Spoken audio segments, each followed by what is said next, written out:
My name is Leslie Cotton. I'm a pottery artist out of Gillette, Wyoming.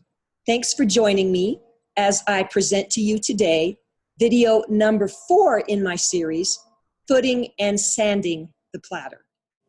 In today's segment, we're going to take our trimmed platter, turn it upside down with some support under it, and put a coil foot on it, like you see here. So let's get started. Here I'm putting some moisture along the bottom so it'll seal down to the vat.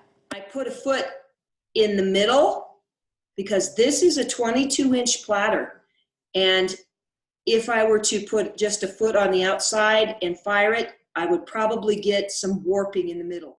I have to score the area that I'm going to put the coil onto. So I score it, put some moisture on it with the sponge, create some slip, and get my coil that I've already pre-rolled out. And I'm going to pinch and squeeze this on very carefully, making sure it's very uniform. Now I'm putting moisture on the inside and the outside of it, squeezing it between my fingers and the sponge, and creating a nice foot. That's what it looks like. Now we'll do the outside one.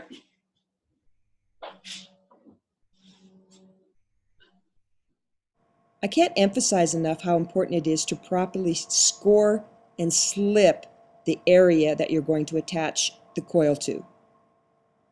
While it is nice and moist, you're going to pinch that on there. Work quickly so that your clay doesn't dry out.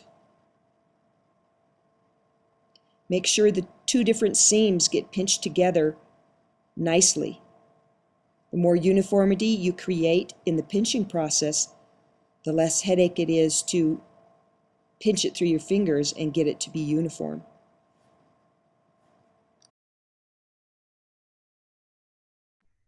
There you can see, I have the outside foot, I have the inside foot. Now I'm going to let this dry for a bit. I think I'll put a hair dryer on it to speed the process here. And then we'll get to the next step. I like to use this loop tool to clean the foot up.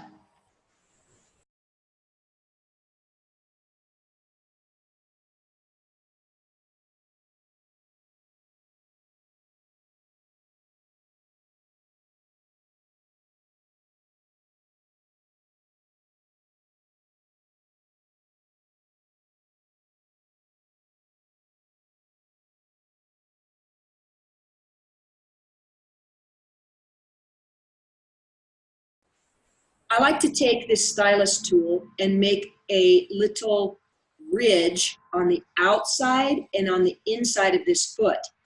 And that way the glaze stops and pools in that little ridge. And it helps to keep it from running and sticking.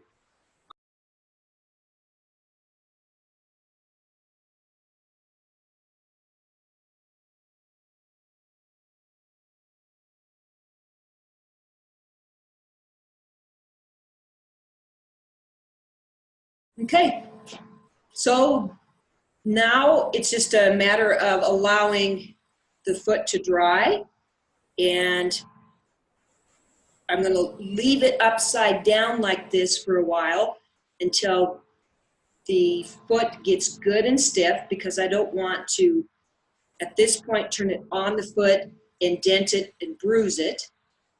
So I'm going to leave it right where it's at for a while.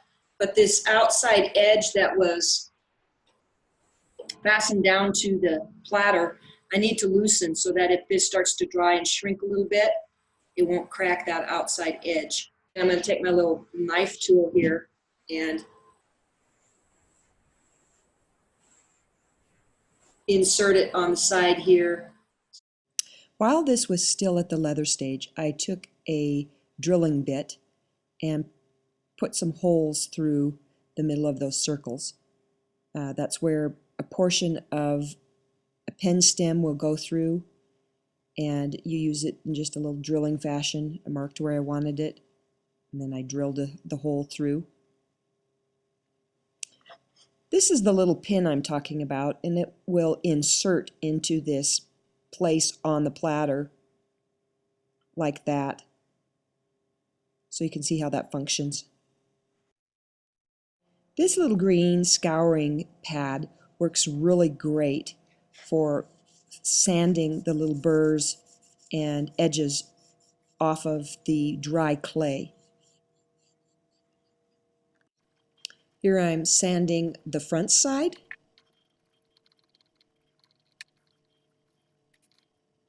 Turn it over and I'll sand the foot and the back side, clean it all up, and get it ready to be put into the kiln. This platter is maximum size for the kiln that I have.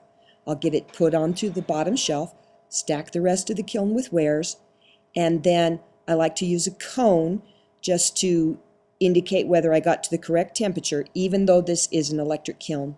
So please join me next segment, and I will show you the glazing process on this platter.